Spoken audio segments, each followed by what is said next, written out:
La lumière peut-être après 6 ans de lutte pour l'emploi. En Seine-Maritime, la papeterie Chapelle d'Arblay s'apprête à renaître grâce à l'État qui s'engage dans le projet de reprise. Depuis 2019, l'immense site est totalement à l'arrêt. Il employait plus de 200 salariés. Reportage Emmanuel Tixier, Jean-Marie Lecartier. Sur le site de Chapelle d'Arblay, le temps semble figé.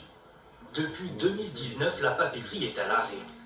6 années que Julien Sénécal et Cyril Briffaut se battent pour relancer l'activité.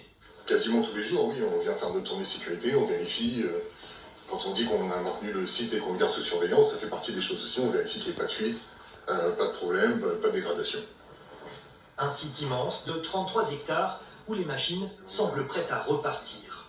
230 salariés travaillaient ici avant leur licenciement.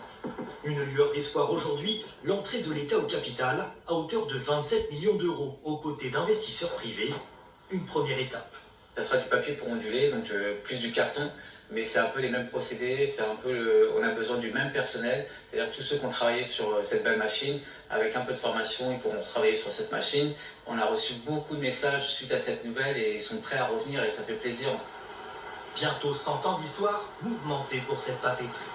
Chapelle d'Arblay avait failli fermer dans les années 80 avant de subir le coup de grâce en 2019. Des combats pour la sauver, chez les Sénécal, c'est une histoire de famille. 3 générations ayant travaillé et milité. Les jeunes se sont emparés tout de suite du problème et ça s'est fait en quelques minutes. Ils ont décidé qu'eux aussi, ils allaient sauver l'usine comme les anciens l'ont fait.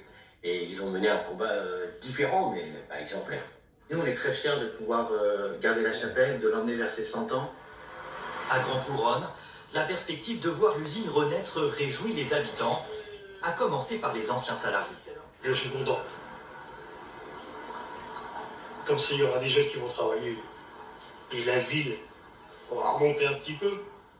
Dans son restaurant, Maria Fernanda Ferreira avait l'habitude de servir les ouvriers de la papeterie. J'avais une bonne clientèle et puis depuis, c'est le silence. Il n'y en a personne.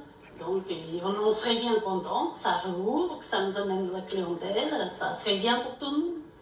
Mais il faudra que les banques accordent un prêt complémentaire aux investisseurs, 160 millions d'euros, pour relancer la production de papier d'ici 3 ans.